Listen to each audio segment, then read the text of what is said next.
Buenas tardes.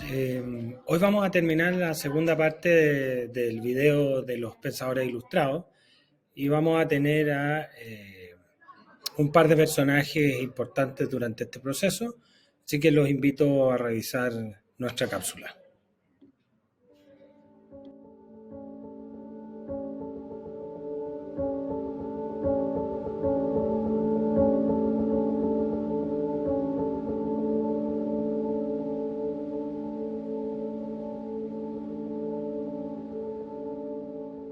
Bueno, en el caso de Voltaire, nosotros lo que tenemos es un gran principio, ¿no? en su tratado sobre la tolerancia, y es que, tal como dice aquí, dice, bueno, el derecho humano, habla del derecho humano, en que puede estar fundado, etcétera, pero principalmente habla del principio universal de uno u otro en toda la tierra, y es que no hagas, dice, lo que no querrías que te hiciesen, ¿no? Entonces, ¿por qué es tan importante esto? Porque dice Voltaire, si nosotros llegamos a seguir ese principio, y yo, o sea, no hago, o creo que ese es el principio adecuado, no hacerle a otros lo que a mí no me gustaría que me hicieran, dice, no se entiende cómo, si nosotros siguiéramos este principio, le pudiéramos, o una autoridad podría decirnos a nosotros, en este caso ya hablando desde el punto de vista del absolutismo, no se entiende cómo una autoridad nos pueda decir, cree lo que yo creo, ¿no? Pues lo que yo creo es lo único que importa y lo único correcto, ¿no? Se dice, cree lo que yo creo y no lo que tú puedes creer o perecerás. O sea, si no crees lo que yo creo y lo que yo digo que debes creer, muere, digamos, ¿no? Entonces, Voltaire dice, en el principio sobre la tolerancia habla justamente de esto, de tolerar, ¿no? De entender que existimos personas diversas, de entender que existimos personas con distintos pensamientos, de entender que la tolerancia es fundamental para que nosotros nos podamos desarrollar en una sociedad, para que tengamos un mayor crecimiento, desarrollo, seamos más humanos, ¿no? Por eso habla del derecho humano, no puede estar fundado en ningún caso más que sobre este derecho de naturaleza. O sea, además dice, ¿no? Cree o te aborrezco, cree o he de hacerte todo el daño que pueda. Monstruo, no tienes mi religión, por lo tanto, no tienes religión. Es preciso que inspires horror a tus vecinos, a tu ciudad y a tu provincia. O sea, si tú, además de, tienes una creencia distinta, no es que no seas aceptado, realmente. No es que solo se te cierren las puertas, sino que voy a infringirte daño, voy a hacer daño, voy a tratar, voy a procurar de que tú, por el solo hecho de pensar distinto, por el solo hecho de ser distinto, vas a sufrir daño. Y ese daño lo voy a hacer yo. Entonces al final dice, no es solamente que no compartas mi idea, sino que para el mundo absolutista, además de compartir la idea, aquellos que no van a sufrir todo el castigo y todo el rigor de lo que yo pueda establecer. ¿Ok? Ese es el fondo. En este caso es bastante interesante aterrizar esto, ¿no? Porque nosotros siempre tenemos la noción o la forma de leer en este tipo de citas o pensamientos de los ilustrados como si fueran cosas ajenas, ¿no?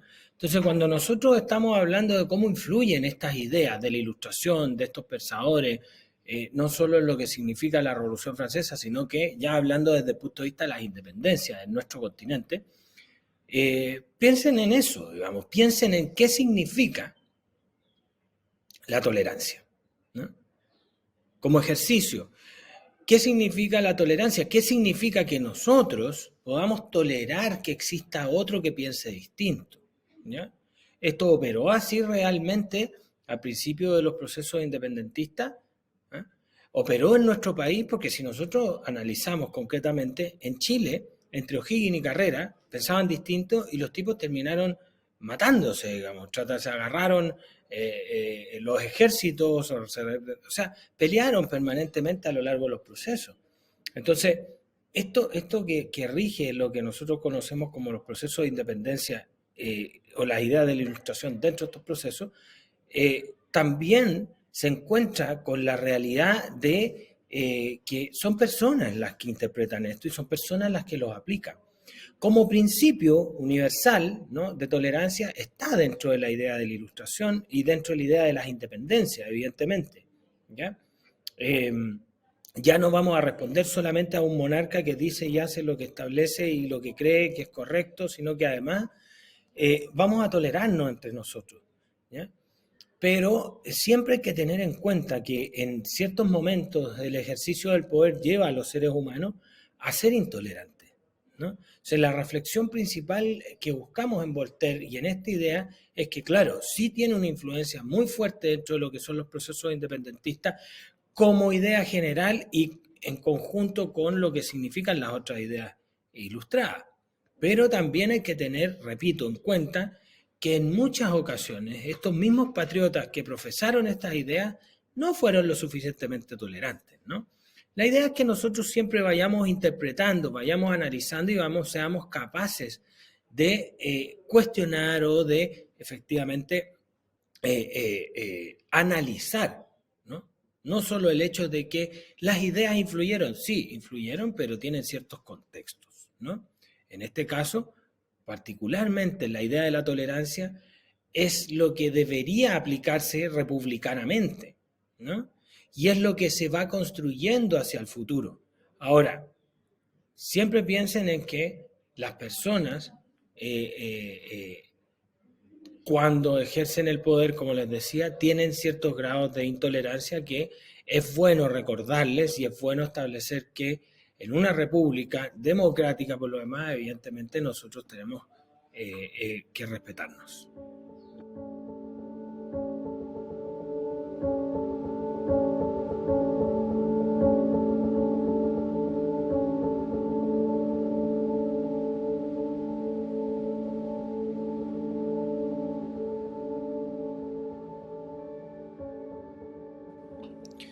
Bueno, tenemos por otra parte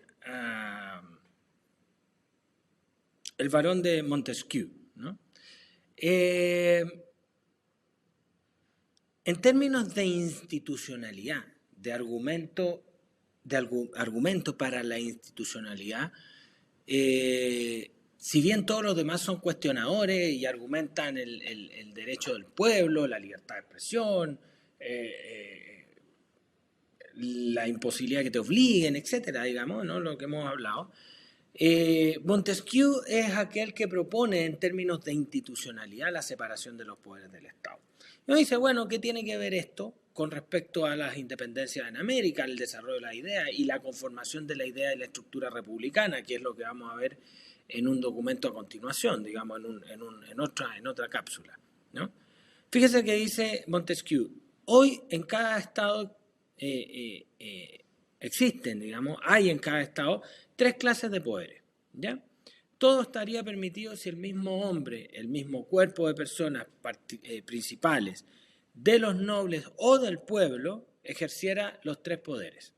El de hacer las leyes, ¿no?, el de ejecutar las resoluciones públicas y el de juzgar los delitos o las diferencias entre los distintos particulares. ¿Cuáles son los 3 poderes del Estado? El ejecutivo, el legislativo y el judicial, ¿no? También vamos a entrar en eso más adelante, en Formación Ciudadana, pero a grosso modo, el ejecutivo es el presidente, el legislativo del Congreso Nacional y el judicial son los tribunales de justicia. Entonces, lo que plantea Montesquieu tiene que ver con qué pasa si una sola persona o un grupo muy pequeño tiene los 3 poderes en su poder, valga la redundancia. Significa que en realidad ese grupo o personas van a poder hacer lo que quieran porque no tienen cómo se aplique un control respecto a esto, ¿ya? Por lo tanto, la idea de que se separen los poderes del Estado está estrechamente vinculada a la idea de la república y a la idea de la democracia. No puede existir una democracia o una república si los poderes del Estado, ejecutivo, legislativo y judicial, se encuentran cooptados por una persona o por un grupo. Ese es el argumento. Por lo tanto, Si nosotros agarramos esto y lo decantamos a lo que significa la realidad nuestra en América, ¿no? Nosotros nos damos cuenta que seguimos bajo un gobierno absoluto, absolutista. Somos una colonia de España, somos una colonia del rey de España, ¿no? No del pueblo de España. Somos una colonia del reino español, del rey español. Eso lo vamos a ver también con la independencia. Esta colonia no tiene, o sea, ya ni siquiera forma parte de la metrópoli, sino que esta colonia además no tiene ni siquiera, ya no hablar de la separación de los poderes del Estado, no tiene ni siquiera autoridades propias, porque las autoridades son enviadas incluso desde afuera, que es uno de los graves problemas que vislumbran los criollos en el sistema administrativo para las Américas, ¿no? Entonces, si en Chile, vamos a hablar de nuestro país, o en América, los poderes del Estado no están separados, no podemos hablar de una república. Entonces, claro, cuando nosotros proyectamos estas ideas a después del periodo de independencia, nos encontramos con un grupo, ¿ya?, de individuos que después van a formar partidos políticos, pero que en una primera instancia tienen diferencias de cómo aplicar el sistema republicano, más ninguno, o casi ninguno, en realidad, la mayoría de los partidarios de declarar la independencia de las repúblicas en América, la mayoría de ellos son partidarios de la instalación de la república como sistema en nuestro continente. ¿Ok?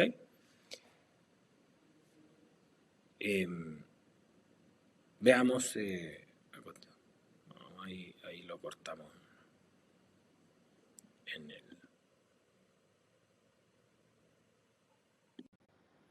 Bueno, chicas, a modo general, ¿no? Podemos entender o podemos tratar de conducir esta información recibida respecto a los principales intelectuales de la Ilustración que nos interesan a nosotros. Ojo con eso porque hay un montón, son muchos más, pero que nos importan a nosotros. Si nosotros logramos, valga la redundancia, perdón, si logramos conducir esta idea, si logramos visualizar hacia adelante y juntar estas ideas de estos tres o cuatro pensadores, lo que nosotros podemos ver es cómo incipientemente ya se manifiesta la idea republicana, se manifiesta la idea de la independencia, porque evidentemente de la emancipación, si yo soy un pueblo, si somos en realidad un pueblo sometido al designio de un señor monarca absolutista, no vamos a tener ninguna posibilidad de desarrollar lo que significa la idea de la república. Entonces, indudablemente, cuando un criollo ya empieza a entender, cuando los criollos fines del 1700, principios del 1800, empiezan a comprender estas ideas, las desarrollan, las discuten, igual que en este salón de aquí atrás, ¿no? Pero clandestinamente, porque lo hacen en salones, en la casa de algunos de ellos pagan con cárcel o con destierro del país el hecho de discutir estas ideas, porque, insisto, son clandestinas, están prohibidas y son sancionadas severamente en nuestras colonias, digamos, en Chile, en Argentina, donde sea. Entonces, cuando ellos empiezan a comprender y a discutir estas ideas y a masificarlas acá, ¿ya?, de manera clandestina, insisto, esto empieza a tomar cada vez más vuelo y le da cada vez más razón y argumento a los criollos que quieren generar el proceso de independencia de las colonias hispanoamericanas, ¿ya? Vamos a continuación, en otro momento, vamos a revisar en otra cápsula los argumentos de los criollos para los procesos independentistas en los distintos países de América Latina, y también vamos a revisar cómo estas ideas fueron recogidas y cómo se desenvuelven, ¿no? Hasta que lleguemos en algunos videos más a la consolidación de la República en nuestro país. Los dejo, un abrazo muy grande, saludos a todos y a todas, que estén muy bien.